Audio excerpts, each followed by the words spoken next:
just say hello to folks that are joining us. We've just opened up the webinar to participants, and we'll start in a few minutes.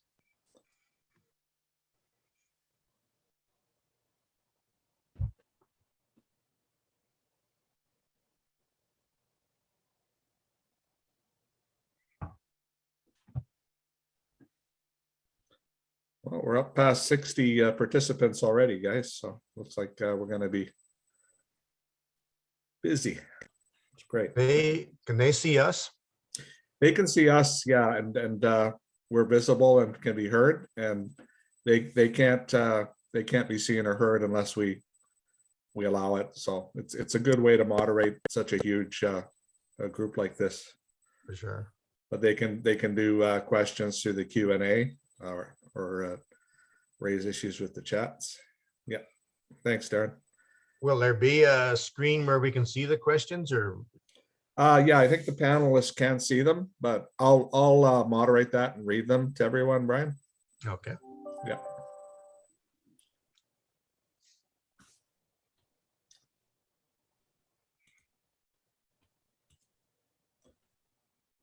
To say again, welcome to everybody joining us. We'll start in a few minutes, and thanks for taking the time today. Looks like we're going to have a big audience for this presentation.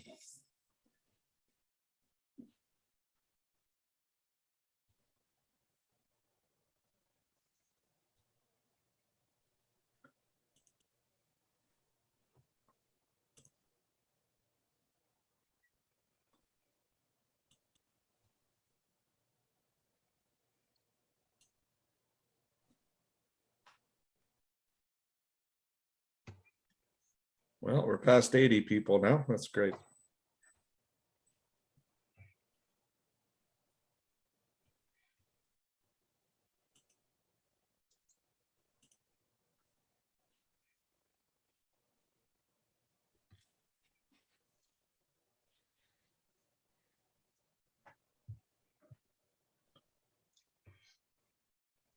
Say welcome to everybody again. We're just waiting for a few more people to join. We'll start in about 2 minutes. That just puts us a little bit off schedule, but not too bad.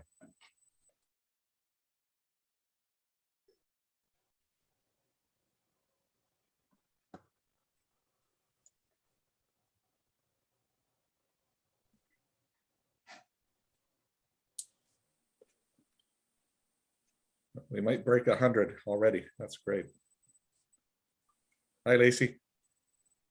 Lacey Rose just said hi to everybody. Are you in Ireland still?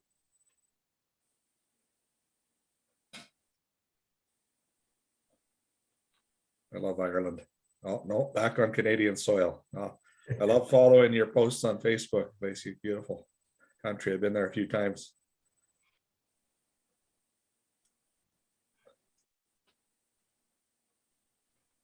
All right, one more minute, we'll get started. Say welcome to everybody.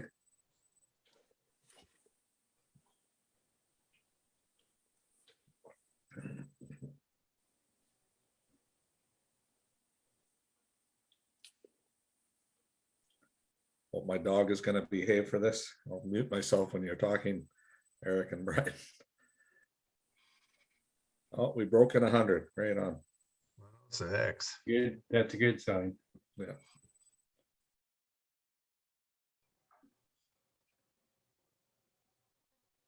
I'm wearing my Winnipeg Blue Bombers shirt today.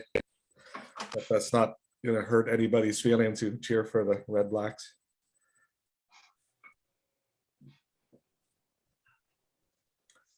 All right, folks, we're going to get started. And say again, thanks everyone. I'll turn it over to the Forest Health Network, who are overseeing this with us in partnership with the Ontario Woodlot and Eastern Ontario Woodlot Forest. And Jim, you want to say a few words? I certainly will. Good afternoon, everyone. I'd like to thank you very much for joining us this afternoon. And this is brought to you by the Forest Health Network, as John has said, in conjunction with the Woodlot Association and Eastern Ontario Model Forest. Just to let you know, we've been here before, and we call it the ice storm. And we're so fortunate that we have Eric Boysen with us, who was the forest specialist back in those years with the Ministry of Natural Resources, and those extension notes that you will see later on, or if you've already seen, they were written by Eric. And not only that, he's retired from Ministry of Natural Resources and Forestry, but he's got 200 acres in Maberly, which is in Lanark County. And basically, he has been through this year. So a lot of experience there. We're very grateful that we have him on the line. Also on the line is also Brian Lawrence, and he's going to be discussing chainsaw safety, and which is very, very important when you're dealing in your woodlots, or those that are in urban areas dealing in your backyard trees and what have you. Basically, there's 3 messages we want to deliver on this webinar. The first message is to inform the rural woodlot owners what they can do in their woodlots right now. And that's a message for woodlot owners right across where they've had the damage. Also, part of this is the urban setting, and that is for the urban homeowner who may have damaged trees, and where do you go from here and where do you take it? And like I said, the third message is really working safely in the woodlot and around your home with chainsaws and what have you. And like I said, Brian Lawrence is here, and he has done a lot of training in the past, and he was part of Workplace Safety North before he retired. Welcome. Any questions, send them in and we will answer them. And I turn this over now to Eric Boysen. Yeah, actually, Jim, sorry, I'll just do a quick poll that Eric asked me to set up, and we'll ask a few questions of folks just before Eric gets started. And it's basically the impact of the storm. And it's, in your opinion, how badly affected was your woodlot? We just want to get a general idea and gauge the impact out there. So I'm going to launch the poll, and you can answer it right on the screen. And if you could do that, we'd really appreciate it. We'll leave it up for about a minute, and then we'll see what the results are, what people generally say. Oh, lots of people is responding. That's great. Sorry, John, are we just to click on the circle? Nothing's happening here. Oh, sorry, it's just for the participants. The panelists will see it. Yeah. Sorry. Yeah, we're special, but we're not special in this way. So there you go. Well, we got over 100 people. Looks like have responded, close to 100 anyway. That's great. I'm going to give it another few seconds. Okay, I'm going to end the poll now. Thanks everyone that responded, and we'll display the results. Now everyone should be able to see this. So severe damage, many trees, many acres, 16%, 16 out of 101. Moderate damage, pockets of damage dispersed, 38, 38%, 38 out of 101. Light damage, some trees damaged, 37%, 37 out of 101. And no damage, about 10%. So quite a few people on the call had some impact today, the majority, 90%. Thanks, folks. That's really good for us to know. All right, so I'm gonna stop that poll and turn it over to Eric. Just want to say thanks and welcome to the folks from Boise Est and the Ontario Maple Syrup Producers Association too, who might be logged in. So take it away, Eric. Okay, and I'm going to stop my video just because I've got crappy rural internet and I don't want to use up bandwidth on that. I have to apologize for people who listened to me before when we were talking about the gypsy moth / spun moth LED last year, because it seems like every time you join a webinar, I'm talking about something bad that's happening to your woodlot, and this windstorm damage, I think, puts some of those other defoliators impacts into perspective. So I just got to get my screen working here. Hang on a second. Okay, so first of all, what is a Derecho wind? You probably all know this by now, but it's unique to Ontario. It happens a lot through the Midwest United States, but it's a widespread, long-lived, straight-line windstorm. You can see by the map here, it's definitely going in a straight line. It combines fast-moving winds with severe thunderstorms, so you can get a lot of rain with it too. You often see hurricane force winds, tornadoes, heavy rains, and flash floods all embedded in this storm. So it hits hard, it hits fast, and it carries on. But one of the key definitions of what it defines a Derecho windstorm is it has to be at least 1,000 kilometers in length, 100 kilometers in width, and this one definitely matched those criteria. So the effects of the May 21st one, I think we all lived through it. Average wind speeds 120 kilometers per hour with peak winds up to 190 kilometers per hour. 3 confirmed EF2 tornadoes and tragically 11 fatalities right across that path of destruction. Immediately, people were very aware of the damage that was caused to built and natural infrastructure, including, your power, your phones, your roads, etc. Roads were blocked, phone lines down, but most famous were the power outages for over 1 million customers in Ontario and Quebec, some for more than 2 weeks. And if you're in cottage country on a remote road, it may even take you longer to get restored to service. But 1,900 hydro poles were snapped and needed to be replaced, including 5 transmission towers. So that Jim was mentioning earlier, the comparisons to the ice storm in '98. And that destruction to our transmission grid is very similar, except it was spread over a much larger area. In terms of how this storm ranks in terms of natural disasters in Canada, it quickly is moving up the list. You can see number 6 is the 2022 Derecho windstorm. Last tally was $875 million, but I've heard estimates today of over $1 billion. So it's significant and it's costly, and these kind of events seem to be happening more and more. So the impacts were quite variable. Jim talked about the urban versus the rural, but if you're in urban country, a lot of trees in close proximity to houses, crashing down on houses, crashing down on cars, causing a lot of damage. Fortunately for most people, these are insurable losses, and some of the recovery was happening fairly quickly after that. On the agricultural side, east of Ottawa, there's a picture here of a guy's barn completely destroyed. We've heard other stories of silos being knocked over, damage to crops, etc. Syrup producers are kind of a unique category of woodlot owners with a lot of infrastructure built into their bushes with pipelines, etc. So the impacts to them are unique in terms of needing to recover that infrastructure as well as recovering their forest itself. And then we'll spend more time today talking about the woodlot side of things. A picture here from our friends in Boysen, east of Ottawa. Red pine plantation completely snapped off, and that looks very familiar to me from my experience on the ice storm in '98. So just quickly in a map format, here's your start of it. It started in Western Ohio around Toledo and really started to pick up around London, Kitchener.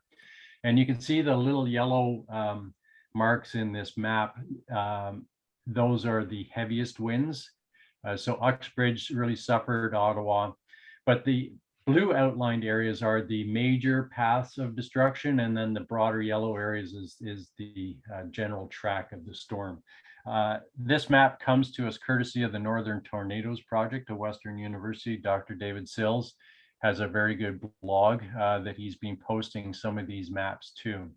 So just looking a little bit closer, if you're in central and Western Ontario, they were able to start to document through satellite imagery and reports from individuals where damage occurred. So if it's a circle with an X, it's damage. If it's red, it's extensive damage. So you can start to see the central path really starting to knock trees over. they mapped other impacts as well on infrastructure in these maps. Going farther east, you can see as the storm tracked farther east, it started picking up more strength and also a broader swath. So as we get to the Ottawa area, which is around here, and up through the Bancroft, southern Bancroft, Plevna, Ampa area of North Frontenac, and then this is my area here. I got this nice little path of destruction came through my woodlot, but it basically, you can see that if you're a woodlot owner and you've been affected by this, or if you're living in urban areas like Ottawa or any of the towns throughout, you're not alone in your experience as far as your woodlot is concerned. So questions were immediately posed: is this as bad as the ice storm of '98? Not a lot of people lived through the ice storm except those in Eastern Ontario, but if you were here, you will remember that it was widespread and extensive. So it covered all of Eastern Ontario down into Northern New York and Vermont, up into Quebec, and then even as far east as the Maritimes. And then the ice storm hit you and hit your woodlot, it hit all trees. It wasn't selective in terms of the types of trees it damaged. On the Derecho side of things, it's more localized, as you can see by that map that we just looked at. And the damage was, although in some areas where it was tree damage, all trees were affected.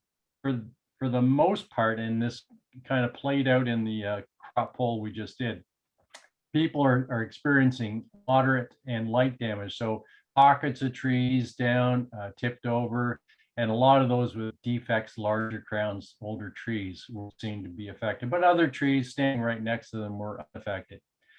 Back in the ice storm, local municipalities declared disaster areas, whereas this time few declared disaster areas. Uxbridge is an exception to that. This also changed how people viewed this disaster.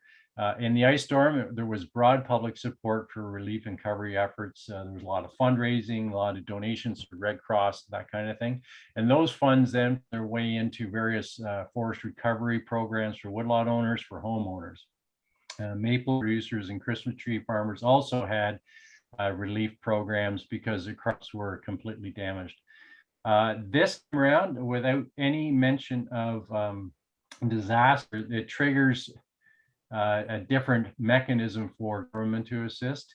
So as of now, there is no forest recovery programs happening, although discussions have been begun. And I think it probably didn't gain as much political attention as it may have, just because it happened during a provincial election, and there was no government really to speak to it at that time. So on the personal side of things, back in the ice storm, not a lot of people had insurance on their woodlots, very few. That's changed since the ice storm. I think, especially on the maple servicer side of things, a lot more have carried their own insurance because they recognize that built infrastructure of pipelines really is an asset that needs to be protected. On the ecological side of things, the ice storm occurred in winter. It's probably obvious, but the trees were not actively growing at the time. And I think that's a huge difference for me. This storm happened in May when the trees were all actively growing.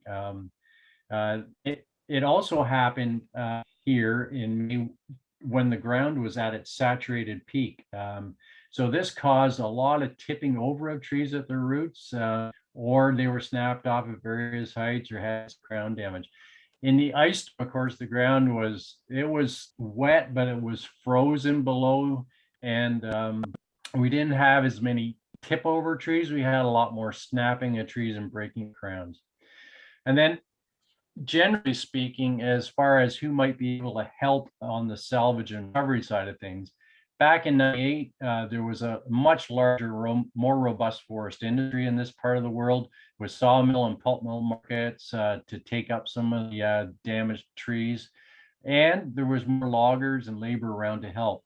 At this point, though, the forest industry is much diminished in this area. There's certainly no pulp mills anymore, a lot fewer sawmills.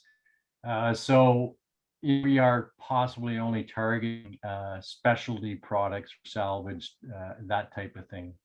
So my answer to the was it as bad as the ice storm was really a yes and no kind of thing. Yes, depending on where you're located and how close you were to the central track of the storm as far as those maps go. And I would say no, because also the damages were localized and disproportionately affected weakened trees.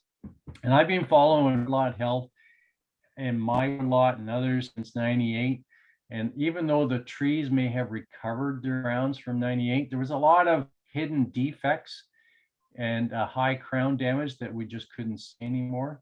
So my own observation is that the windstorm really finished off the job that the ice storm started and took out some of those trees that were damaged then.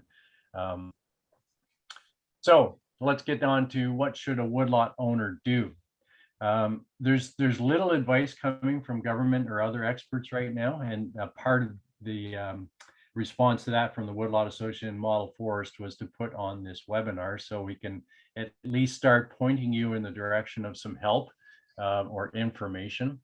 Who knows what the longer term help might be, but we can talk about that as well. So there are lessons though that are learned from the ice storm. And those include, number one, take the time to assess the damage in a quantifiable way. Now, I'll get into that in a bit more, but I know it's really easy for you to go to your woodlot or your backyard and see damaged trees and go, oh, this is terrible. It's really changed my woodlot. But really, there is a way to quantify the damage in terms of the type of damage and the size and scope of damage. The second thing, though, is after you've done that assessment, is you really need to take time to plan your salvage operations. It's not easily done. And as I mentioned, this being a May active growing season type of storm, the trees are all actively growing and you can knock the bark off of your remaining trees, the healthy trees, basically with your Swiss Army knife at this time of year. So any salvage operations really needs to consider the damage that you can cause to your healthy trees, and you have to avoid that. Brian's going to talk a lot more about the safety side of this, but really my own experience is you have to be very careful. Obviously, the tipped over, snapped off, and bent over trees are all very hazardous. You have to think about each tree and where it's laying and what's laying underneath it, how it's going to fall, that kind of thing. And then one final point is, because we're in the heat of summer now, wood quality is likely to decline very quickly in conifers, but we have more time in terms of salvaging in hardwood. So we'll get into each of these in a bit. Jim mentioned early on the extension notes, and I put these three things here, and there's a link at the back of the presentation. Basically, the Ontario government and the Landowner Resource Centre partnered to put out very quick, easy, understand information for tree owners, woodlot owners. There's a couple that were really targeted at woodlots and another one targeting the urban audience. But if you look inside each one of these, there is a way of quantifying and assessing the damage of your stand, trying to sort out what kind of damage you had in hardwoods versus conifers, whether they were old or young, that type of thing. But you really trying to quantify and categorize the damage. And if you can do that, I think it'll help you understand that if you still have some standing trees, what proportion of your trees were damaged versus which ones you still have left. So after you've done that, and maybe you've already done that in a cursory way as you walked around your property, you really need to start then thinking about what you're going to do about it. So mapping the type of damage and the scale in your damage in your woodlot is very important. You can do this by ground survey. What I've done is I just use my GPS unit and just put points on my property, and I try to put it in categories: 1 or 2 trees damaged, 3 to 5 trees damaged, or 10 trees plus. and you can color code that and you can kind of see the extent of your operations. If you're lucky and you have a friend with a drone, doing your own aerial surveys are probably a good thing to do. But a broader aerial survey, that's going to take some organization, possibly with support from the Ministry of Natural Resources and Forestry. The Northern Tornadoes project maps that you saw before were using satellite imagery, but there needs to be this calibration of what aerial surveys are looking at and what ground surveys are saying, so we can really get a better idea of the extent of damage across this zone.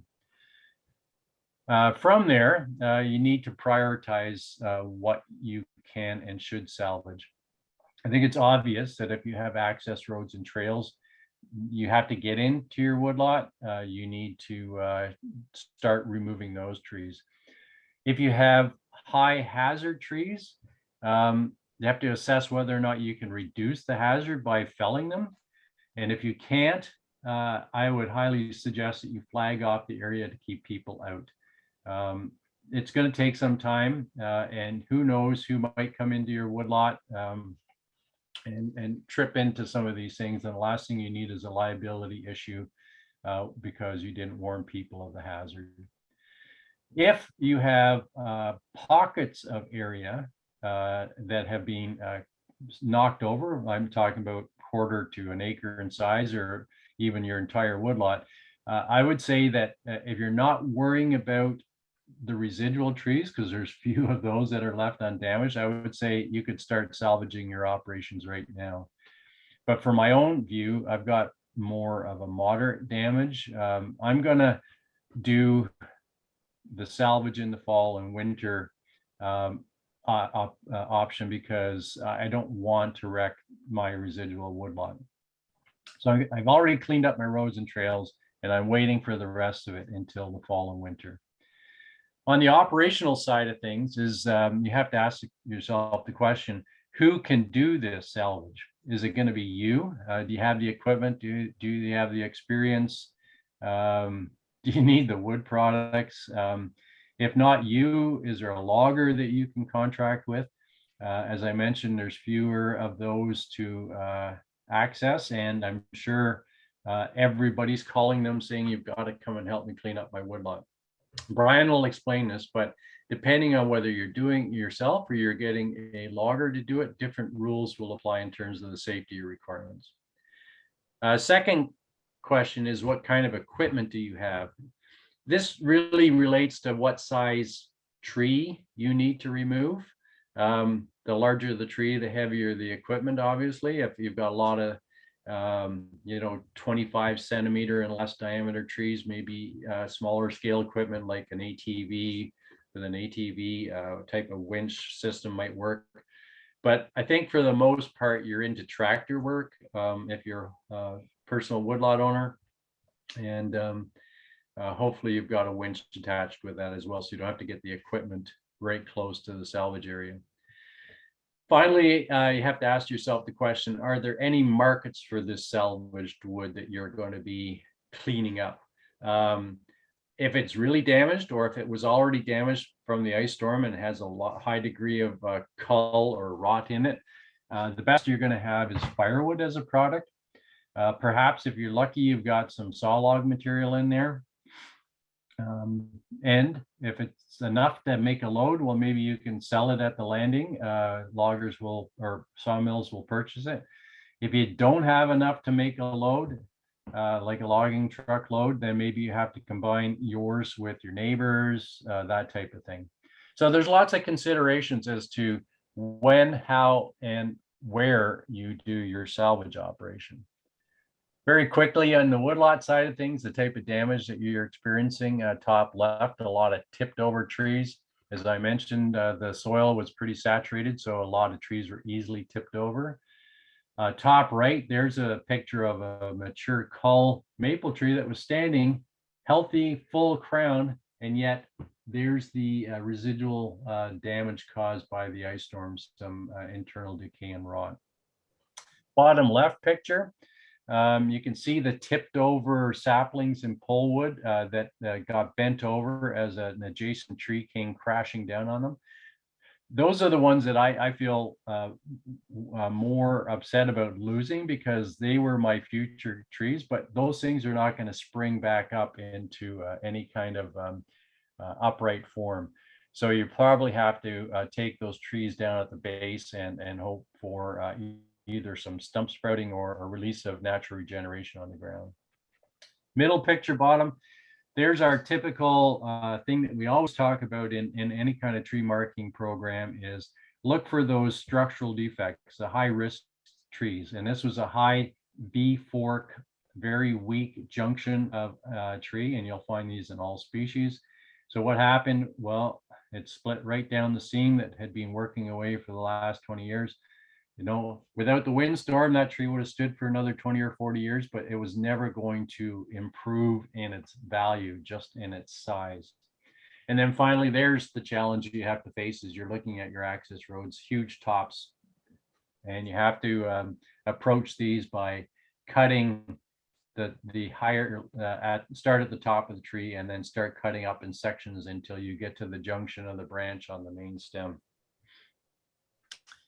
From further east, I had to add these pictures because again, the pictures you saw before were my woodlot. These pictures are from east of Ottawa, where more of a tornado-like condition happened. Flattened woodlots, sheared, splintered, mature trees, tops down. And this picture on the right is an aerial view off of a drone video that's posted on YouTube. I've got the link at the end. And this is a picture of that same stand on the ground. So you can see it's flattened. I mean, this is where you need to start thinking about immediate salvage opportunities. But you're going to have shear damage up and down the stem. So you may not even have enough to make a solid bole or a log out of these trees. And if you don't get into your conifer plantations quickly, you're going to lose value. So as I mentioned on my personal side, I'm not in a big hurry to get into the woodlot. This is the time of year I'm usually not even doing anything in the woodlot. The April to October period, I like leaving it alone. It's prime nesting periods for birds, all the mammals, etc. They need to have their time in the forest, and me ripping around with a tractor isn't going to make their lives any easier. But that said, I do have a larger tractor. There's a picture with a brag pine log behind it. On another positive side, you know, I was always worried whether I had enough firewood to make it through the winter. I was working hard to get 2 years ahead of me. Now I've got 5 years of firewood ahead of me, and my pine lumber pile was starting to dwindle, so I can do some sawing and replenish stocks. I also have a chipper. A lot of people think, well, maybe I need to chip up everything. My suggestion here is you only chip those high hazard or high aesthetic areas. Don't chip everything. You do not need to do that. This just happens to be along the access roads, and because I have a chipper, it was easily done. Bottom right picture is my friend Jamie Fortune in Lanark. He bought himself a little logging forwarder that's tractor powered. It has its own clam loader, and he's able to use that clam to reach up into the crowns of trees and dislodge broken branches up there. And then he can accumulate these logs into his bunk and then drag them out that way, so you're not doing damage to your site at the same time. So my advice, having lots of experience now, this is my third windstorm recovery effort in 3 different woodlots, is that if the tree is tipped over or hung up, you got to think about it. You have to look at it and try to figure out where the tension is, and you have to think about the recoil and release. Once you start cutting into that tree, you're going to be releasing a lot of pressure. And there's techniques, Brian's going to go into them, but really some of those ones that are tipped over and not laying on the ground, you have to treat as a leaner, and he'll tell you about that. So listen to Brian, because he's got lots of experience and he knows what the risks are associated with putting any kind of chainsaw in any kind of tree, whether it's standing or damaged by a windstorm. As I mentioned, I start limbing at the top to remove the weight. I cut the larger limbs into sections and then cut off flush to the stem. If the tree is caught under, if a tree is caught underneath or there's tension on it, I use a nipping technique to just kind of score the branch and release the tension. You'll find you're going to pinch your chainsaw bar into these cuts, and you only have to do that once or twice and then have to go get some other chainsaw equipment to realize you should think about which way this tree is going to go and not to pinch your bar. This maybe is an obvious thing, but if you have to cut things, do not climb on the tree and start cutting branches off or limbs off while standing on the tree. Make sure you're fully planted yourself on the ground and avoid reaching above shoulder height. The rest of it here, I'm just going to go to the next pictures because it really gives you a sense of how to do it. Couple of safety messages is that, you know, if it can be removed safely now, to do it. Otherwise, wait to the fall. If you have a tip over tree, I recommend at least severing the stem from the roots so that you can maybe get that root plate back into the ground. Biggest risk though is watching for spring poles of smaller diameter trees bent under the crown. And I put this little note here. This is not a spectator sport. You have to keep all observers away, far away. There's a high hazard zone when you're working on these damaged trees, and you need to understand the risk to yourself and others. So here's the couple of pictures I was mentioning. Here's on the left is a picture of a double stem, or two trees really, that have tipped over at the roots. I had to treat each of them differently because the one on the bottom was actually laying with its crown on the ground with a gully in between it. And then the one on the top was still sticking straight up, or laying down, but its crown was not touching anything. So on the one on the bottom, I made a notch from the top down, and then I finished by cutting from the bottom up. On the one on the top, I did it in reverse. Both of these trees came down without pinching my saw blade, and the root ball here on the left did tip over about halfway back into the hole. I think that's my experience with most of the hardwoods. The one on the right, here's a large maple. It was about 50 centimeters in diameter. Severed off, no problem. That root plate did try going back in the hole, but it's not all the way back in. So Jim asked, oh, sorry, that kind of wraps up my experience in my woodlot. Jim did say that urban areas are different, and to make a few points about urban areas. So I think in the difference in urban areas is you have, as a landowner, a lot more access to certified arborists with a lot of different equipment. They got boom trucks, they've got they experienced tree climbers, they have a lot of different options than a woodlot owner has. The messaging that's coming out of the Ottawa area, and I know same as in the Uxbridge area, is to really inspect and monitor your property for damage. Some of the damage is not immediately observable, and the severity of the wind may have caused your trees to crack limbs, and you may not see that. So it may require a closer look with binoculars, or if you do have access to an arborist, is to look for these upper canopy risks and deal with those. You may not have had a tipped over tree. The tree was trying to tip over, but something like a house or a telephone line or something prevented it from tipping over. You'll see that the roots are starting to come out of the ground, and you'll be able to tell that the ground is being lifted. These trees will probably need to be removed. I've had lots of people ask me, well, can't you just straighten them up again? I think that would maybe work until the next windstorm. I doubt that you'll be able to get those trees recovered. So most times they need to be removed, and then you need to replant. If you are into post-storm cleanup, there's a lot of people that are panicked to get cleaned up, and there's a lot of money being paid for cleanup. If you can wait and do the assessment and get some quotes, I think you'll be happier in terms of how much you paid for it, and the recovery of the trees itself. I think it's different if the tree is on your house or on your vehicle or something. You need to clean those up right away. But there's a lot of people have big backyards with lots of trees in them. And those are the trees that insurance companies do not cover. So taking the time to do it correctly is a good idea. If in an urban area you've lost a lot of canopy cover, and a lot of urban areas really can't afford to lose canopy cover, you may need to consider what's happened after your tree that's been damaged is being removed. We know that trees and tree planting will help us to adapt to climate change.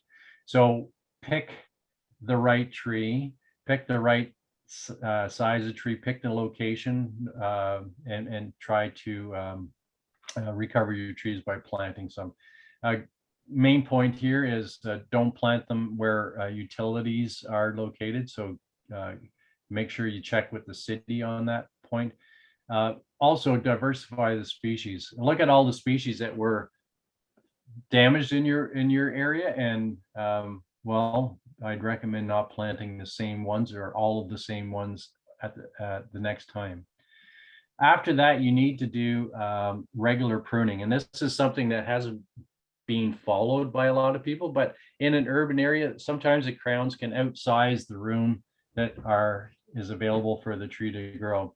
So you really should be following the best industry practice of pruning once in every 7 years and engaging qualified professionals to do that, so that your tree is in balance with its environment.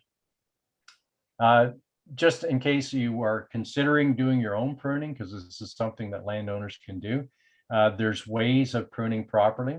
If you look at this picture here, you really need to make a cut well away from the stem and then release the pressure and take this branch off. You leave a little stub. After that branch is gone, then you come back and cut flush to the branch collar. And this way, and try to keep it as vertical as possible. This way, the wound will shed water. It will not become a source of infection for fungus and other insects. And that's the right way to do it. And you should get a good healing on your wound after that. If you're trying to remove a broken top, you have to fell at an angle again, so that the water is shed off that cut, and then this side branch should take over as a leader. So in general, in urban areas, you don't really cover over any of the prune surface material, but this guidance is changing because of a new invasive fungal pathogens. You can see an example of it up here. It's called oak wilt. If you're cutting oak in the active growing season, you need to cover over that surface with paint. Oh, not paint. And that should prevent the fungus's spores from germinating on your tree. Okay, so Brian, I'm going to turn over to you. Well, thanks, Eric and John. I appreciate the opportunity to say a few words. A little bit of my history there. I've been at this for a while. My background is I have a degree in chemical engineering, but I veered away from that profession many years ago, got into safety back in '88, and have enjoyed it ever since. I retired in 2014 from Workplace Safety North, having been there for about 26 years. And one of the things that impressed me the most from my time there was the fact that people can fell trees safely if things if they have the knowledge. My short story is that before I had any training, I very nearly killed my son with a tree, and it had a big impact on my life. And while I was an employee with the association, I investigated several fatalities. One of the saddest was a 14-year-old that was killed when he went into the bush, and his dad was dropping a tree, and it landed on him and killed him.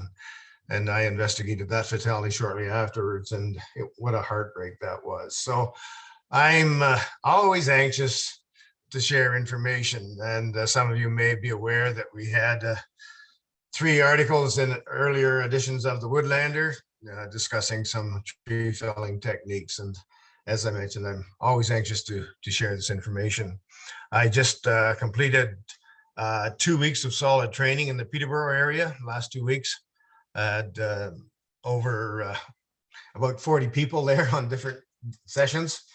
We normally run a 2-day course, and many of these people had been using chainsaws, but it wasn't until they went through the course that they really realized that there are some safer ways of doing things. And so they were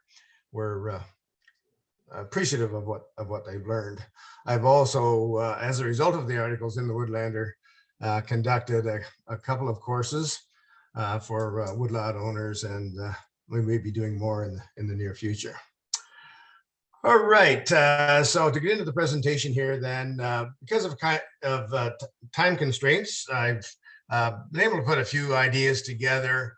What I would highly recommend for those that want to get into this more seriously is to consider taking a 2-day course with us. My contact information is at the end of the presentation, and I would be too happy to set up further courses if people would like that. So a few pointers here right off the bat. Recommend, or it's more than a recommendation. It's a strong desire that people only use chainsaws that are equipped with a working chain brake. Often woodlot owners and private property owners have old Betsy that's been around for a lot of years. She never had a working brake, and they've never suffered an injury, so they continue to use it.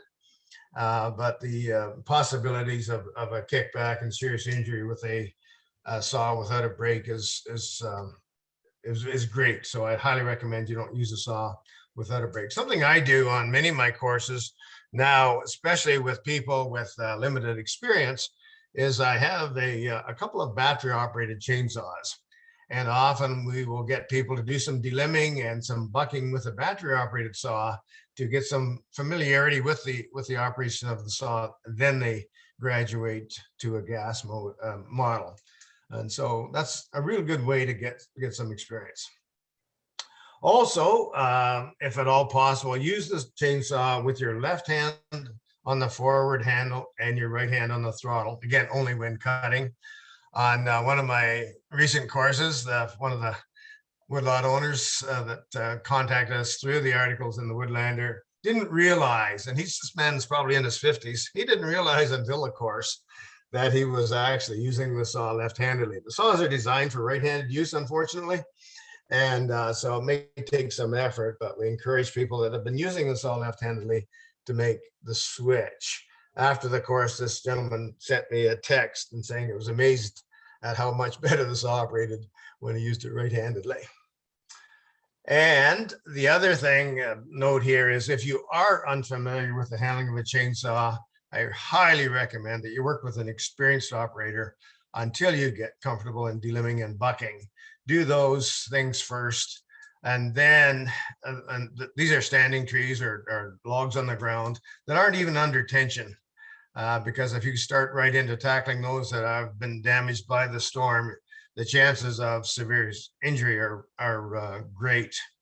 I, a while back, got a guy on Facebook posted some pictures of a very serious facial injury that he suffered from a kickback. And he posted these pictures, and basically the chainsaw came across his face, made an awful mess of his face. He posted some other pictures, and as he in the various stages of healing, and the last picture is his recent picture, and he looks real good.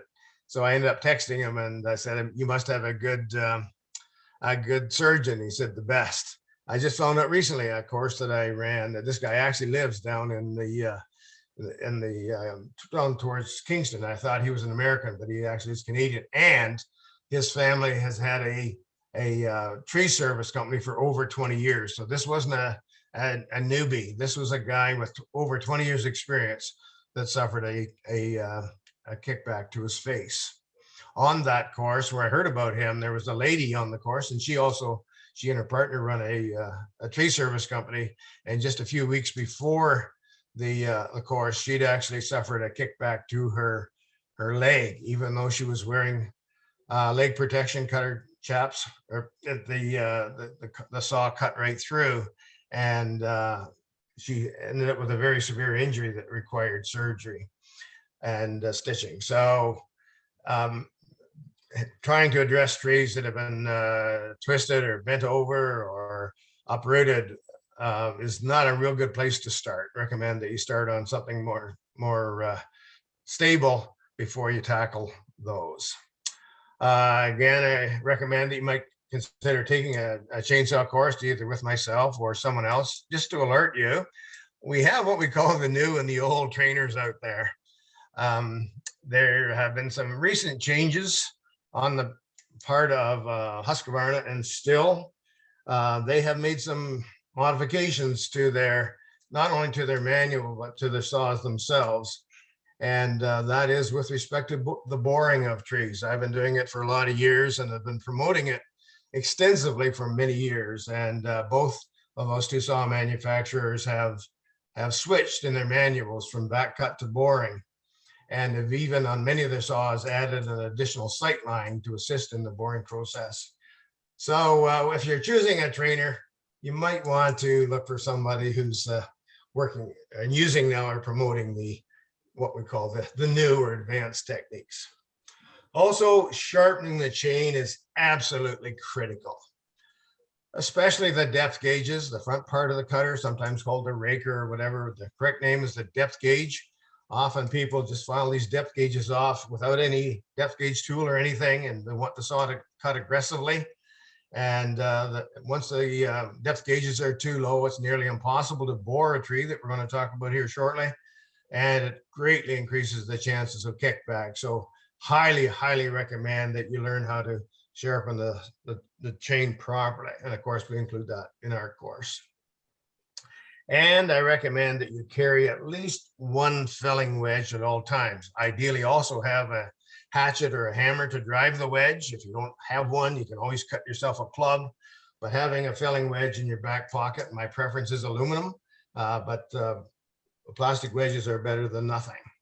And some of the trees that have been broken off, especially the hardwoods that don't have a heavy top and just a stem remaining, they are ideal candidates to wedge over, and the wedge makes a big difference. Okay, now we want to talk a little bit about PPE, personal protective equipment. Again, highly recommend that you don't go into the bush unless you are properly equipped with your PPE. So the main piece of equipment is a hard hat with a screen and muffs. I recommend the hard hats that have a foam inside the hat to provide some side impact protection from limbs that might fall, as well as wearing safety glasses under the screen. The screen provides face protection, but fine sawdust and things can still get in your eyes. And so we recommend safety glasses and a screen. Cutter pants or chaps, again, they come with or without calf protection. Highly recommend that you get those with the calf protection. The reason for that is if you only have front of the leg protection and you're doing some clearing or whatever, cutting saplings, and should your saw kick back and make contact with the pants or chaps, they tend to want to rotate on your leg.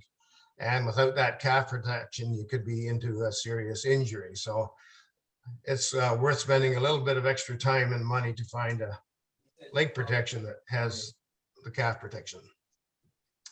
Then we recommend leather mitts or gloves when you're using the saw and handling brush, etc. Cutter mitts are also recommended. They have protection on the back of the left hand. It's particularly important than back in the days before we had chain breaks, when people suffered injuries to the left hand when there was a kickback. But recommend the cutter mitts. And steel-toed boots as a minimum, but cutter boots again are recommended. The least expensive would be your rubber boot with cut protection. Might not be the most comfortable in the heat of the summer, but neither is an injury to your foot or lower part of your leg. So cutter boots are a real good investment. So once you are properly geared up and got a saw that meets requirements, then as you go into the bush, there are a number of things that we really encourage you to look for. Under the Health and Safety Act, a dead tree or dead limb is called a shiko. Often asked where that name came from, but something you can Google if you wish. But they present their own hazard at the best of times. Several of the fatalities that I investigated while I was an employee of the Safety Association involved people being killed or seriously injured by shikos. My neighbor down the road was killed with a shiko about 3 years ago. They are deadly. And broken limbs that are hung up in trees represent a significant hazard as well, especially if there's any wind, they can be loosened. And as you are felling the tree, that can often be released. Spring poles that were mentioned before, and a spring pole basically is anything under tension, and it doesn't have to be oriented vertically, it could be horizontally. There was a logger that I dealt with a few years ago that was delimbing a tree in the winter. Unknown to him, there was a spring pole under one of the limbs that he cut. The spring pole came up and nailed him across the nose, broke his nose, messed up his sinuses. He was seeing double for a long period of time. It did some very serious damage to him. Limbs and stems under tension. This is going to be a big issue with the it happens on any tree pretty much that falls, and as the limbs hit other trees, they're going to be under tension. But it's compounded now by the storm damage. Many trees that have been uprooted that we talk about next that form leaners. Again, we highly recommend that they be bored, as we'll discuss here in just a minute. Trees that with the top completely broken off, again, those standing stems often can be felled more easily with a felling wedge because they don't have enough top weight to help the tree to fall. And also broken trees that have the top still attached. So you may end up with a tree with the top on the ground or hung up in other trees. They present their own hazards. In a logging operation, we typically would winch them over by notching and boring sideways that we'll discuss here in just a second. All right, let's talk about the boring technique. This is my favorite topic. And as indicated before, the boring technique is often a great way to prevent a barber chair, like the one shown in the picture here. The last serious injury I investigated before I retired happened in 2013. A seasoned logger in his 60s, been in the bush a long time, was logging in Algonquin Park. He had a tree with a lean on it, and he just notched it and back cut. It barber chaired, and the top of the barber chair came down and hit him in the midsection, drove him backwards, broke his pelvis, put him in hospital, and very nearly killed him. And this was a seasoned logger. Apparently he wasn't familiar with the boring technique, and that can prevent that barber chair that can be a killer. So on the next few slides, we're going to go into a little more detail on the 6-step technique that's taken from my advanced chainsaw training course. And so we'll look at these 6 steps. So the first step, when you have a leaning tree, either a natural lean or that's been uprooted, there are typically, on most professional saws anyway, sight lines on the saw that help you aim your saw at a target. So you select a target where you want the tree to fall, and you use these sight lines aimed at that target so that your notch is lined up with where you want the tree to go. Recommend that you make the notch between 1/4 to 1/3 of the tree's diameter. My actual preference is 1/4, because if you have to clean up the notch, then you have some extra stump left to make it clean and in the right direction. So once you make sure that, and I, as you can see, I prefer the V notch as opposed to the conventional notch. With the V notch, the bottom of your notch has a ramp and the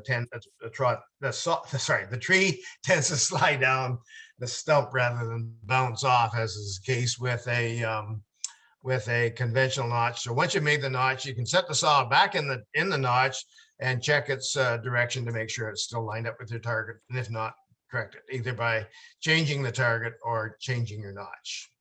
Next step number 2, is a most critical part of the whole boring process. So you don't just come into the side of the tree with your bar. You start with the bottom of the bar, about an inch above the apex of the notch, and at right angles to the grain. So that if your tree has a lean, instead of your bore being parallel with the ground, it'll be perpendicular to the grain. So once you have started that pocket with your bottom of the bar, then you on next step 3 is you swing the saw around and shove it right through the tree. If you've never done this, it can be a little daunting in a course. First of all, you have to make sure that the depth gauges are set properly on your saw, because if they're too low, it'll be virtually impossible to bore a hardwood. You might get away with it on softwoods, but it'll be very difficult to bore a hardwood. So your depth gauges, normally set at 25 thou, using the depth gauge tool, is a critical part of the sharpening. So once the saw is through the tree, the next step, and this I should point out, is where the new sight lines on saws are valuable, because they are lined up with the bar, and that sight line is so valuable in determining where your bar is relative to your notch when you bore. So it's really useful to use that sight line. So once you do your tip check, then you come forward towards the notch and leave a strip of uncut holding wood as shown on step 4. That's the hinge, and the hinge is the most critical part of the whole felling operation. If you cut that hinge off, whatever felling technique you use, you lose control. The hinge is like a piece of plank in the center of the tree that bends as the tree falls, and that's what guides the tree to the ground. So leaving a hinge is absolutely critical to felling a tree safely. So once you've got your hinge established, then step 5, you move towards the back of the tree and leave an uncut, what I call a tab of wood, between 1/4 to or 1/10 to 1/4 of the tree's diameter. And that supports the tree until you are ready to fell it. Step 6 talks about making corner cuts. Highly recommend that to prevent what we call side scarring, and may direct the direction the tree falls.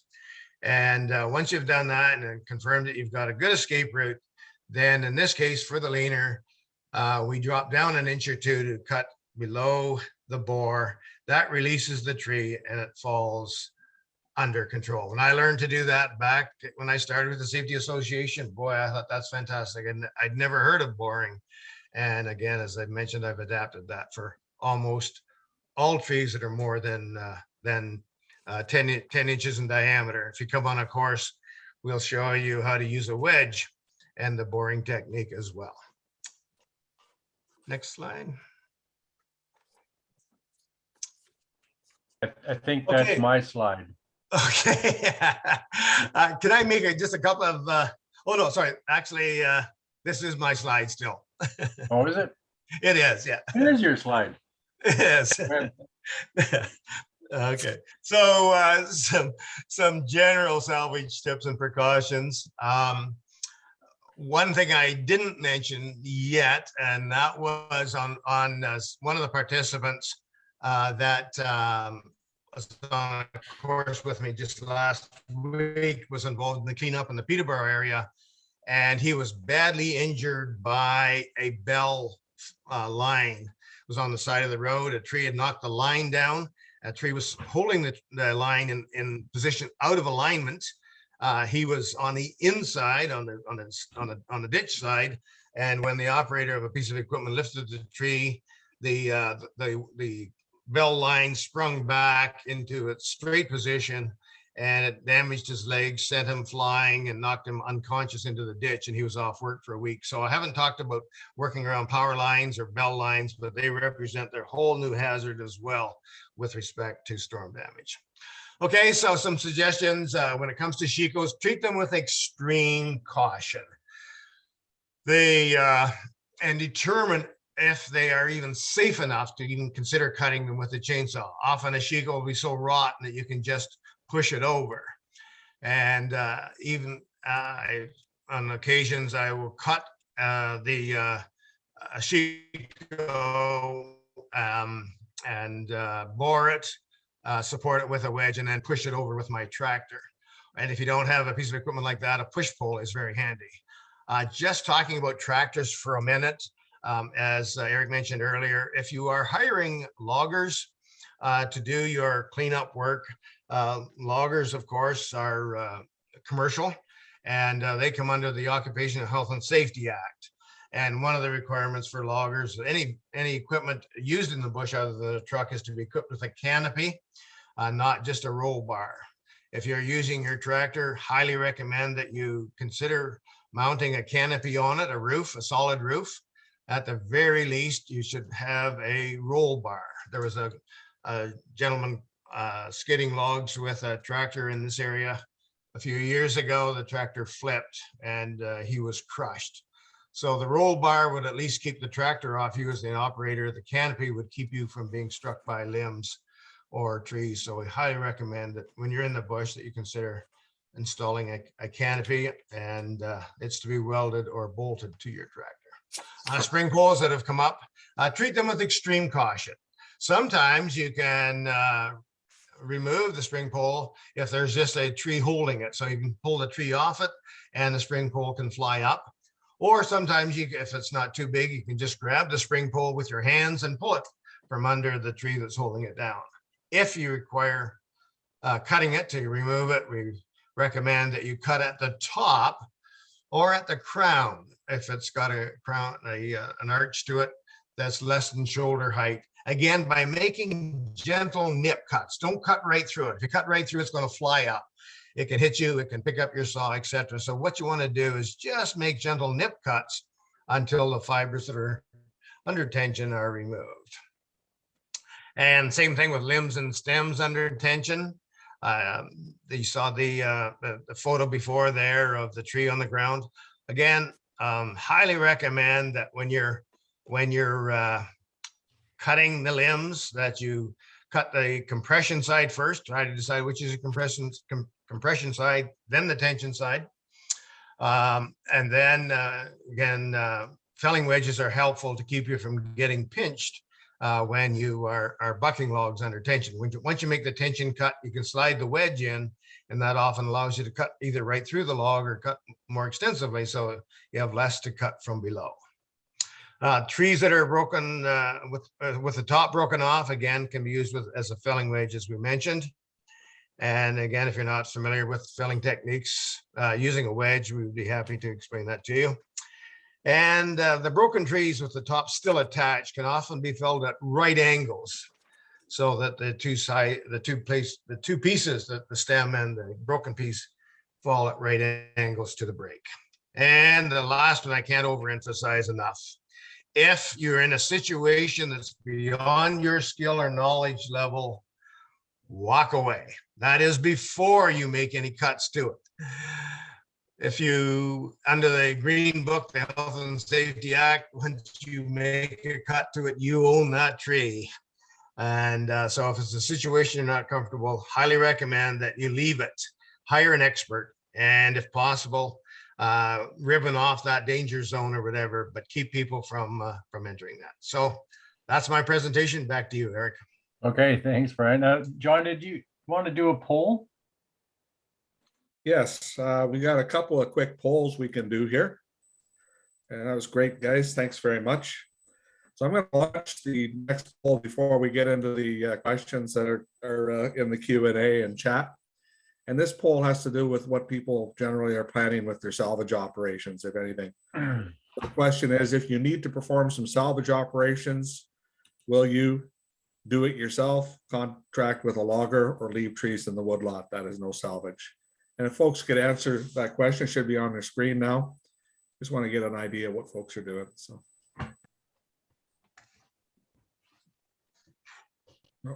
lots answering it. Give it a couple minutes here.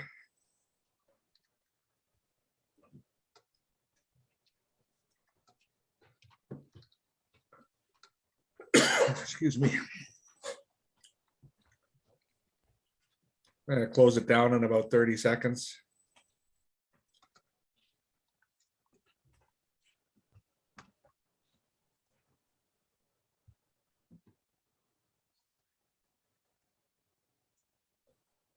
Still a few responding, just about finished. Okay, I'm going to end the poll. Thanks everyone who responded. I'll just share the results. Everyone should be able to see that. So for the do-it-yourself, it looks like we're 63%, 62 out of 99. Contract with a logger, about 22 out of 99, 22%. And leave trees in the woodlot, no salvage, 15%. Thanks, folks. That's great. And I am going to just export the results there, or download the results, I should say. So that's great. And we have one more poll here we're just going to do.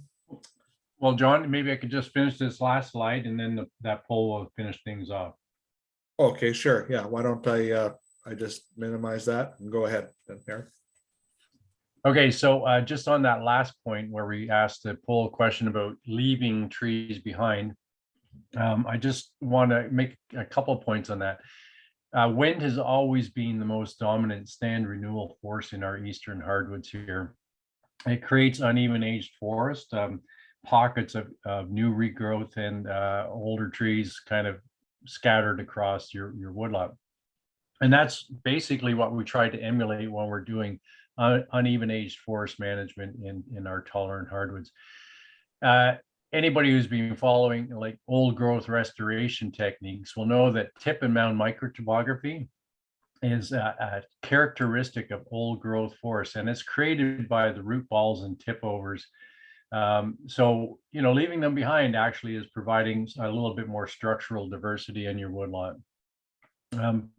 With all these holes and trees that are being taken out of your forest, you're going to get new growth, and you'll hopefully get forest that has species, size classes, age classes that you maybe didn't have before. So in diversity hopefully will increase resilience. My own woodlot, I did have a bumper crop of maple seeds from about 5 years ago, and those maple seedlings are just waiting for their chance to get some sunlight and grow and develop. Well, here they go. This is their chance. They've gotten released. But I'm lucky in that I don't have a lot of other problems that I have to contend with. But if you're in an area that has a high understory already, or a seed source of species like buckthorn, honeysuckle, prickly ash, dog strangling vine, they are there to take advantage of this new growth opportunity in the sunlight. So you may have to specifically target those and manage those, otherwise they can become dominant in your understory. As I mentioned earlier too, climate change means that you should expect more severe weather like this in the future in all seasons, whether it's winter ice storms or summer wind storms. But in all of them, I'd like to give you, I guess, license to avoid the temptation to clean up.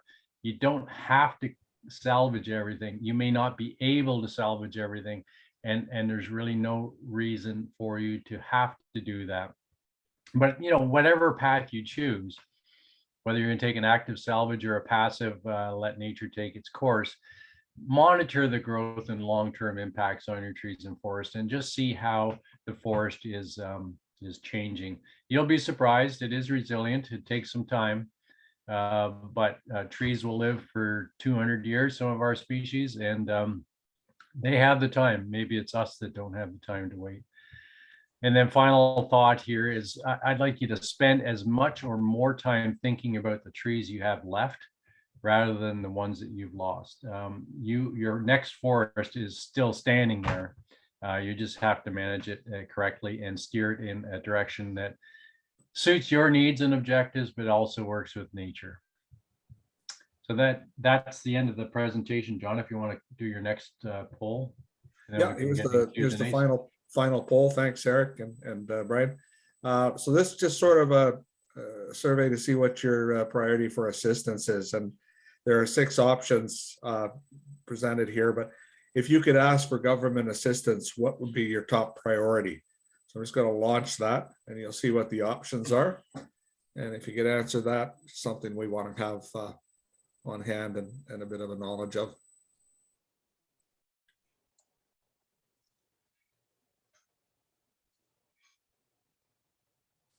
And folks are starting to answer. That's great. We'll give it a couple minutes again.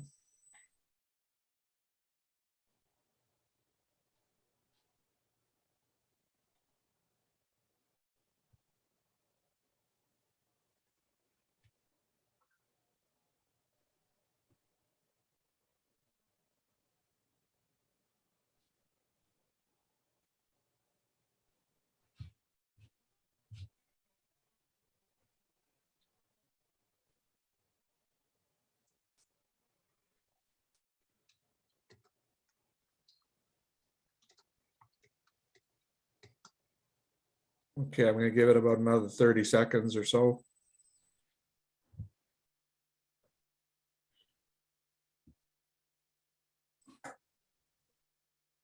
Got a majority answering. That's great. Thanks, folks.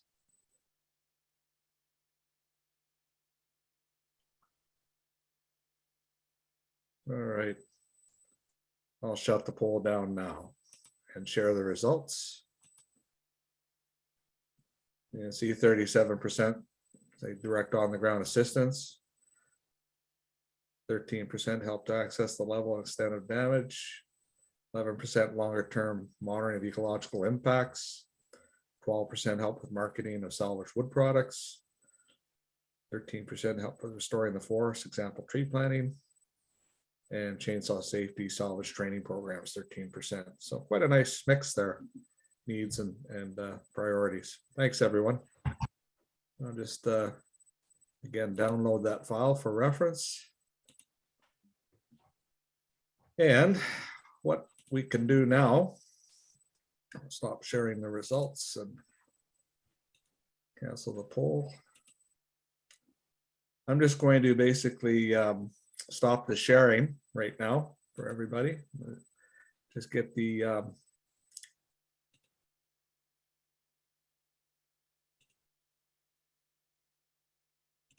get everything back to normal. My computer's kind of slow today. There we go. You see everybody on the panel. Great job, guys. We got some questions in the Q&A I'll start with. And then there's some comments and questions in the chat as well. So not a heck of a lot, but enough to keep us busy for a few minutes here for sure. Eric, what to do with the trees that have started to bend? What do we do with trees that have started to bend? And that's from Jules. Okay, it depends. Brian mentioned it. If it's a small sapling, and I'm talking about 2 or 3, 5 centimeters maximum diameter, what I've been doing is I've been actually pulling them, just going up to the top and pulling them to release them from the crown that's taking them down. Hopefully those things, you can kind of bend them and push them and get them growing back up straight. But I find that a lot of them are damaged beyond recognition. So what I've been doing is I've been if it's a bigger tree, then I do the nipping technique and get the tension out of the thing. But I take all these trees right back down to ground level. Most of the hardwoods will stump sprout, and then who knows, you might be able to get a future tree out of a stump sprout, especially on species like oak and basswood, which are really good at that. But I don't see any tree that's bent over and still standing, straightening up. And it's now taking up 5 times more room in crown space than it would have if it been standing up straight. So unfortunately, I'm going to be taking most of my bent over trees down at some point. Okay, great. Thanks, Eric. And from Paul, why, Brian, do you prefer an aluminum wedge? I did type an answer in there. 2 reasons. One is the other option are plastic wedges. Plastic wedges I use in conjunction with aluminum. Aluminum is, when you hit it, it's much more sound.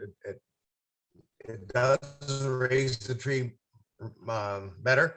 The problem with plastic wedges, particularly in the winter when it's cold, is that they can break. And the other big problem is that they can kick out of the tree. I've had a plastic wedge go 30 feet back from a tree that I was wedging. I have a buddy in town that has a scar on his chin from a plastic wedge. Aluminum is softer than the chain, and with our felling techniques, contact with the chain should be pretty minimal. And so I have a supplier of aluminum wedges that I buy my wedges from in the Kitchener-Waterloo area, and I'm very happy with them.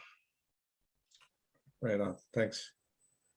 And from Brian, how would you approach a 40 centimeter hardwood that is broken but not severed at the base and leaning at less than 45 degrees against another tree, another large tree? I suggest you come on a course. I'm just kidding. Yeah, that's something that you really need to know, of course. Yeah. A little self promotion. It's a little difficult to visualize what he's talking about there.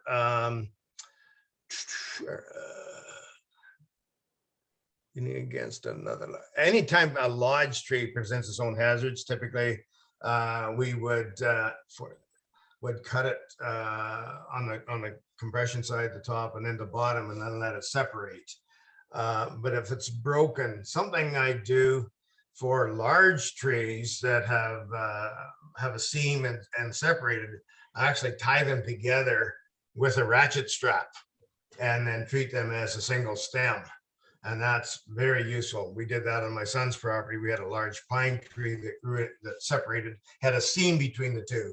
We tied it together with two ratchet straps to keep it together as one stem, and then dropped it. So I'm not sure that answers the individual there.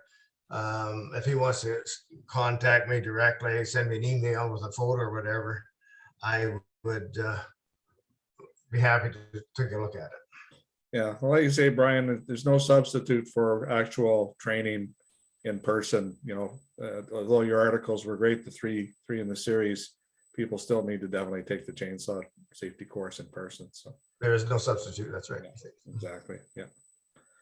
All right, and then just from Darren, where can we access a copy of the presentation? It'll be available, the recording of the presentation, Darren, will be available on our YouTube channel, and we'll send a link to everybody within a couple days. And I don't know, Brian and Eric, are you okay to have a PDF kind of shared or linked so people can grab it and look at it? Sure. The one thing I'd suggest is at the end of my presentation, we didn't talk about it, I've got a couple of links. One is to the Northern Tornadoes site that has those maps that I was showing, maybe some more details for you to look at. And then also the extension notes and some drone footage if you're wondering how bad your woodlot compared to some of those drone aerial shots are pretty humbling, especially from east of Ottawa. Yeah. All right. Well, thanks. From Robert, thank you. This is very informative. And there's one for you, Eric. Is it a bad strategy to pile cut branches into piles instead of leaving them where they fall or spreading them out in the forest? Well, I know there's been recommendations in the past that if you're felling, you could create wildlife brush piles. And I would suggest that if you only have a few trees to do, maybe that's a good thing. But I think the more trees you have, the more I would recommend just lopping the crown down and letting it in place. New seedlings, saplings can find their way through that.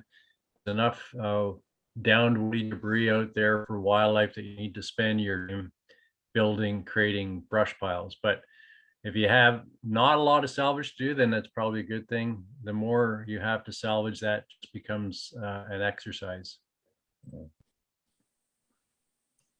Okay, thanks, Eric.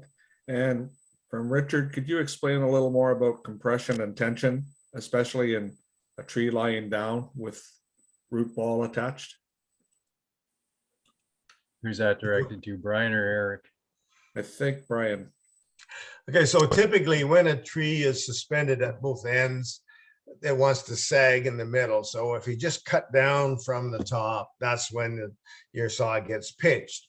If you were to just come up from the bottom as you're cutting up with the weight, it can break and then downgrade your log. So normally we start from the compression side, which is being squeezed because of the weight, and then continue on the tension side. If a tree is supported at one end in the middle, now the tree is hanging out this way, now the compression side is moved to the bottom and the tension to the top. And that's where I mentioned, especially with the when support at the ends as you're cutting in, if you once you start cutting in and set a felling wedge in there, a plastic wedge, it just keeps you from being compressed. And so it's basically the weight of the tree and what it's doing. Right on. Thanks. Okay, and here's one from Stoner. I had about an acre of white pine and hemlock trees fall like dominoes. Is there a fire risk for leaving it? Should the trunks be cut and rested on the ground to prevent fire risk? I think that's for you, Eric. Okay, so I guess my first question was, are they laying, like the crowns are laying on the ground, or is some of this aerial fuel? Like, is it, like, it all depends on how flattened it really is. Mm.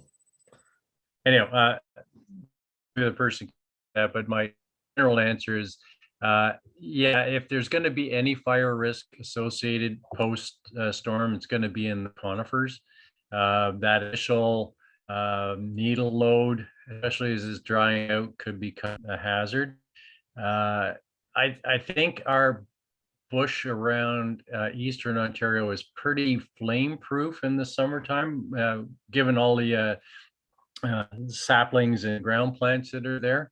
But spring fires are going to be your big risk when just after the snow melts.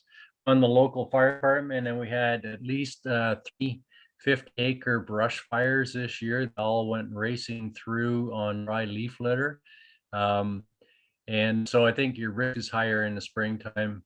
But follow all of the burn bans that might be in your township. If it's a lightning strike, I think, and it's just another natural event. Who can pick where that's going to happen? But I'd be trying to lop some of the branches closer to the ground and get them rotting and dropping their needles as quick as possible. And the person said the crowns are suspended. Yeah, so that if that's the case, then you're going to have a fire load at the ground level and fire load at the the 2 meter, 3 meter height level. So it's going to be a lot of work, and I would think that you probably better just to guard against fire by doing what you can to get some of that material closer to the ground and rotting as quickly as possible. Right.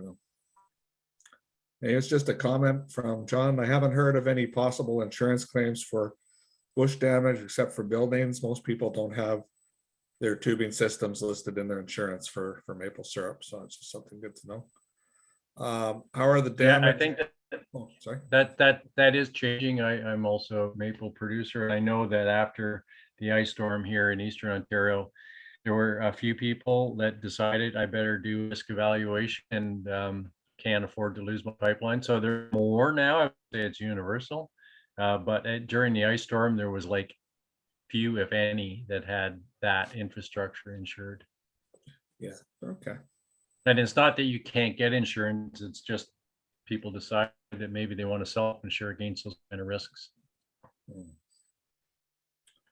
Here's one from Susan or Suzanne.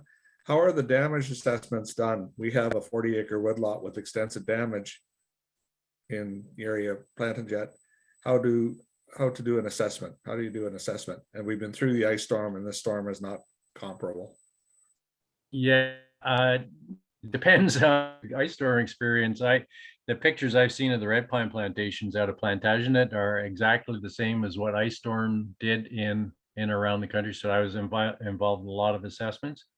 So at that point, you're not looking at individual trees. I think you're mapping the perimeter of the area, trying to figure out how large it is, how many acres, and then doing maybe just sample plot within it, and then try to assess how much volume you be dealing with.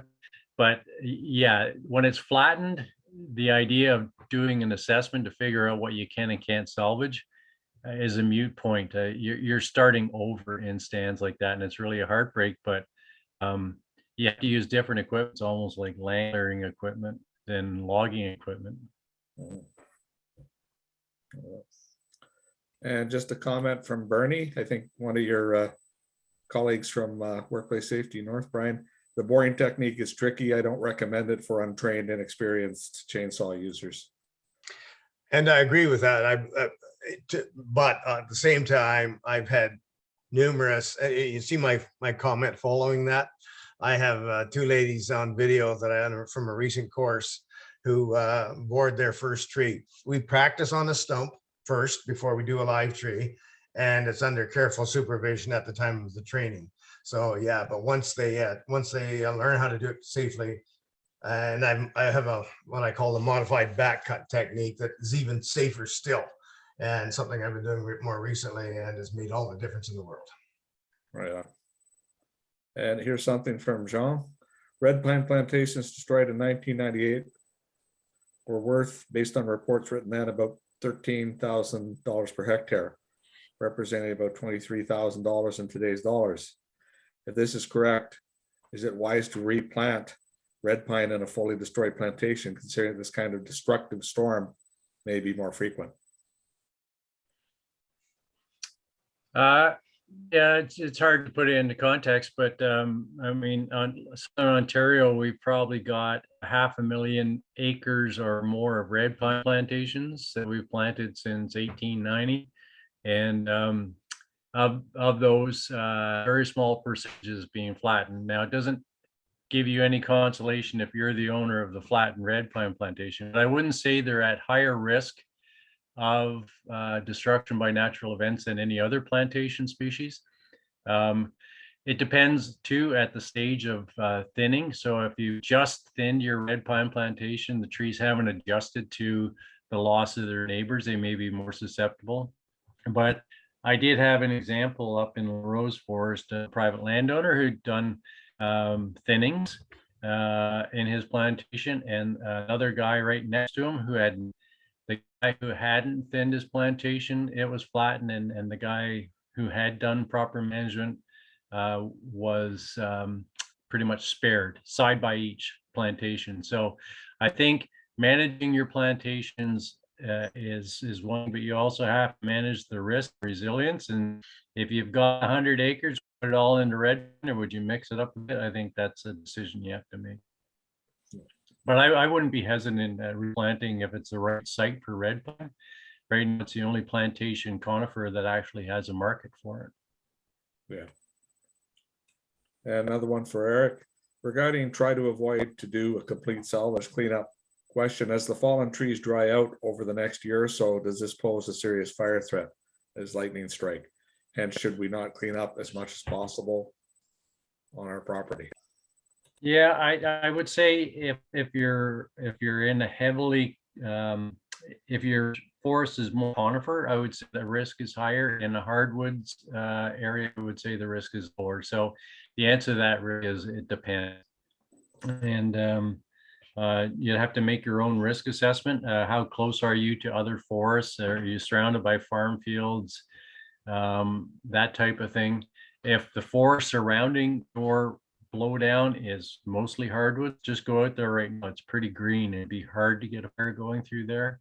If it's conifer, a higher risk. So it's a site dependent assessment, but there's no right to that one. You have to make your own call, because I can't tell you where and when lightning's going to strike, just as much as I can't tell you where the next windstorm is going to hit. Okay. Thanks, Eric. Just some comments. Brian is a great trainer. I don't know about his jokes though. Something who must have taken a course recently. Many, I know who that is. Merci, very useful info. It's heartbreaking and overwhelming to witness all the damages. Thanks. Thank you for an informative webinar. I appreciate everyone taking their time to share their experiences. Okay, so I'm going to end the chat stuff there for now, and we'll just go back to the Q&A. There's been you guys have a few minutes? We've got still more questions coming in here. Yeah, and John, if questions come in after the webinar and they give them to you, you want to pass them on to me, I'd be happy to reply on email as well. Yeah, that's the thing. We'll send out the link to the video and whatnot after to everybody, and if you have questions, I can be the go-between to Eric and Brian. So that's great. And one thing I'll add to that is, although it's Brian and I talking from our area of expertise, I think everybody's got a story and experience to share here. So we are learning this stuff together.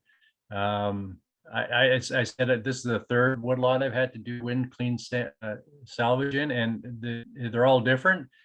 And I'm getting older. So as I get older, I don't want to do this every 10 years. I don't think I can do another windstorm when I'm 75. So, you know, my experience now is based on my ability.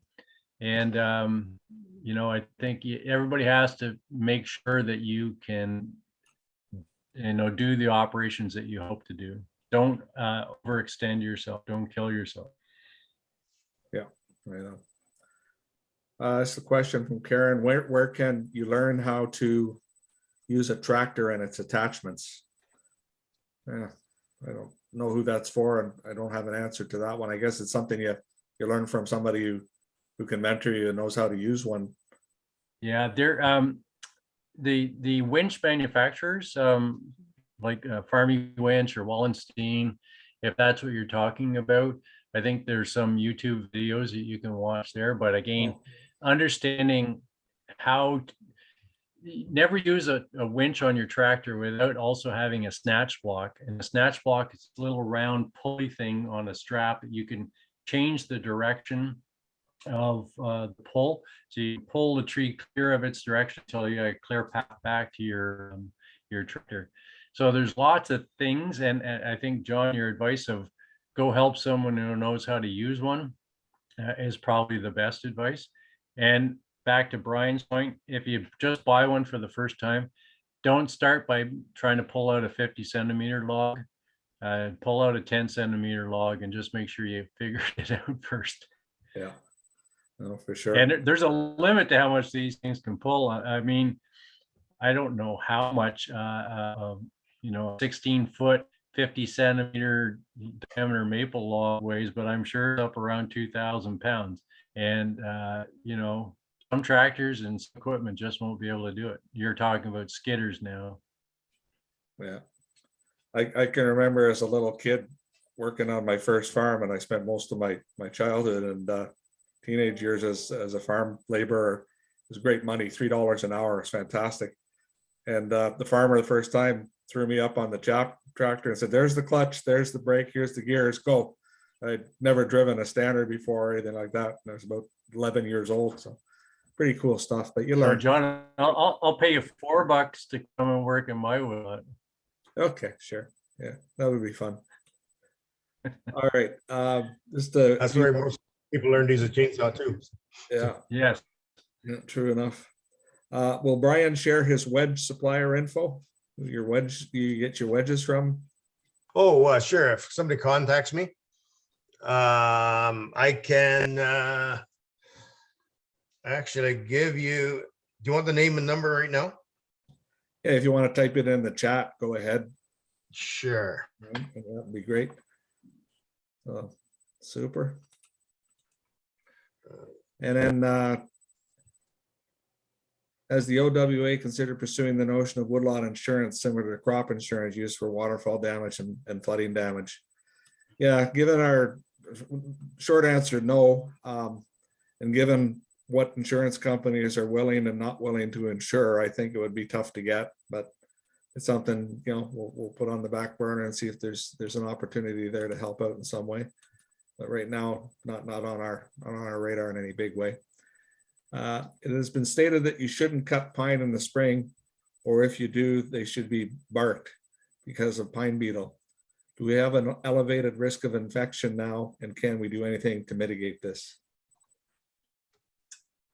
So a couple of things on that one. Yes, you got an elevated risk right now of both the bark beetles and also of stain, which causes discoloration of the pine logs. Back in the old logging days, the square logging days, they would float their pine down the river and they would leave them stored in the Ottawa River outside of the mill yard waiting to be sawn. So that floating or that wetting of the tree actually mitigated both the insect and the fungus issues. So that's one technique, but you got to get them out of the woods first before you can do any of that. And so if you're back to prioritizing your salvage, I would say you have big pine logs. I would get them out as soon as you could. And hardwoods, if they're just firewood anyhow, take the next 3 to 5 years to get them out. You'll still get usable product out of it. Just another question. Does OW have an inventory of truckers And loggers in Eastern Ontario, my neighbor and I have had difficulty finding one. Yeah, that's a pretty common sort of situation just about everywhere, Jerry. You can check our website for the Forest Service providers. I doubt there are loggers listed there, but, or sorry, truckers listed there, but certainly loggers. I can't see the chat submitted by other participants. Are my settings wrong? Okay. I'll try to share that once Brian has finished typing it. Just let me know, Brian. Sure. Yeah, so check our Forest Service providers directly on the website and maybe get a hold of me and I can try to help you connect with someone. But a lot of loggers are very busy right now with salvage, and it's even on our cooperative pilot projects, it's hard to get things harvested because there's so much to deal with everywhere with the windstorm damage. So I know Heidemann's is incredibly busy. So any tips on removing a large tree top broken off but hung at a steep angle greater than 60 degrees with stem in the ground? Was thinking about using a wedge to pull her out That from might the have been a bottom, but winch. they just hang it worse. Sorry, John, I think that might have been intended to use a winch A wedge. instead of, Okay. yeah, I think that was, Oh, that's a wedge. Yeah, sorry, not a wedge. yeah, I think, yeah, there you go. That's pretty tricky. Again, these scenarios are pretty hard to visualize. If that individual could send me a photo, might be able to answer it more effectively. Yeah, Paul, just send me a photo. I can get it to Brian. I think you do definitely need to winch it. Just felling it might just only drop at 4 feet and it will continue to be hung up in the tree until it finally is clear. So pulling, if a lot of these things are speared into the ground, like these tops, like they've reestablished themselves in the ground. So just winching, it's not going to pull them out. So you're going to have to do treat it like a leaner, but pull it out from the bottom and away from the thing that it's hung up on. All right, Mrs. Brian will give you the proper cut technique. I'll give you the winching. Yeah, we'll help you get it. Okay. For limbs ripped from a relatively intact tree, should the scar be treated? And means the scar be painted on the living portion when the large limb is gone. I'm going to turn that over to our certified arborist, Mr. Jim McCready. Well, actually, right now, we want the trees to heal themselves. And when you do paint large scars like that, they don't tend to heal themselves. So right now, the verdict is no, and they're constantly looking at it. It may change. They'll come up with something that will allow the tree to heal itself at the same time painting the scar. Okay. Except Jim for oak wilt, right? Except for oak wilt and also elm. You don't want the Dutch elm disease around, so you shouldn't be cutting oak at this time of the year, and you shouldn't be cutting elm at this time of the year. Just lots of comments here about how much people appreciate and thank you guys for the presentation. And I was able to make everyone see what Brian typed in about the contact for the aluminum wedges. So everyone should be able to see that in the chat now. Aluminum wedges, Henry Martin, 519-699-4620. So there you go. And all right. Will there be any relief program we should anticipate? None that I'm aware of yet, although a group of us was asked, Ontario Maple Syrup Producers Association, OWA, UMF, everyone, we're all, kind of pooling our resources and our capacities to see what's possible and quantifying things and, how much damage there is and what is the first order of business so we can kind of determine, what the costs are, but nothing at this time. And probably not, but we'll see. You never know. Does OWA, okay, I already answered that one. Okay. Is it okay to leave tipped over pine till fall without the fear of longhorned beetle damage? So it depends. I see that's from Jerry. Yeah. It depends on how many you've got, Jerry. So if you've only got a few, yeah, salvage them when you can. Especially if you're going to damage more trees trying to get that one log out. I get a portable band mill in to saw up all my logs, and most of that insect damaged portion of the log is going to be in your slab wood anyhow. You'll still get some pretty usable lumber, especially for siding material, that type of thing. Roof boards. Right on.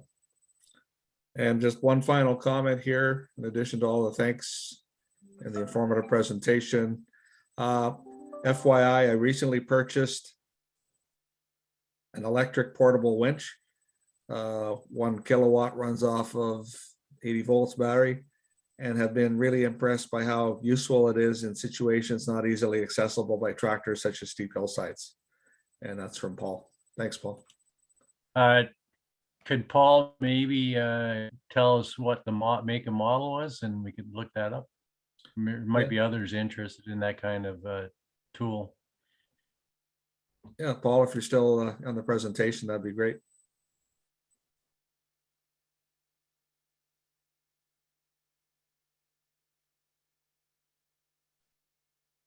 Portable winch company in Sherbrooke, Quebec. Yeah, I'll just send that out to everybody. We can still get lots of accolades here. My son has a gas-powered winch that he attaches to a tree and just wraps a rope around it and puts pressure. It is so useful in remote areas. He uses it. He's an electrician. He uses it for pulling cables and things. But he's been pulling trees up a hill and that kind of stuff. I don't have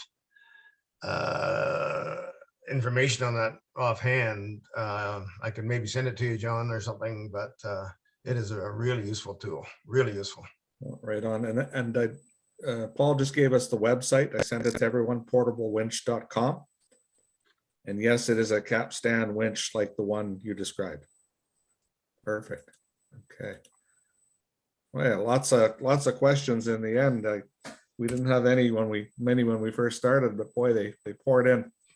Well, I think that's it. We're quarter past the hour of 2. So just want to say thanks again to everyone. Eric, Brian, Jim, thanks to the Forest Health Network for making this all possible. And it's great to partner with you guys and with all the other folks that we're partnered with. We're all working together. It's a really good scene to get good information out, and we'll keep working away to address the storm damage and the aftermath and the salvage. So any final words, guys? I would like Be to thank safe. everyone for joining us today, and especially Brian and Eric for their expertise. They got a lot of expertise they put forward, and that brought up a lot of good questions. And thank you very much, John, for being the moderator. Always my pleasure. Thanks, everybody.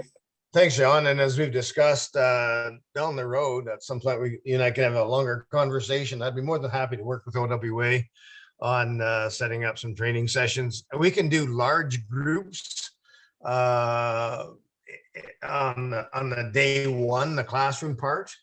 I don't care how many people are there. We have limitations on the bush portion, but we can get a lot more information out to a lot of people in a face-to-face session. If you want to think about that sometime, I'd be more than happy to work with you on that. Right on. Oh, thanks, Brian. That's fantastic. I think there's a real appetite for that kind of training. So For sure. all right. Well, thanks again, everybody. Take care, and we'll Take end the care. session now. Yeah. Thanks, Bye. all. Bye for now. Bye.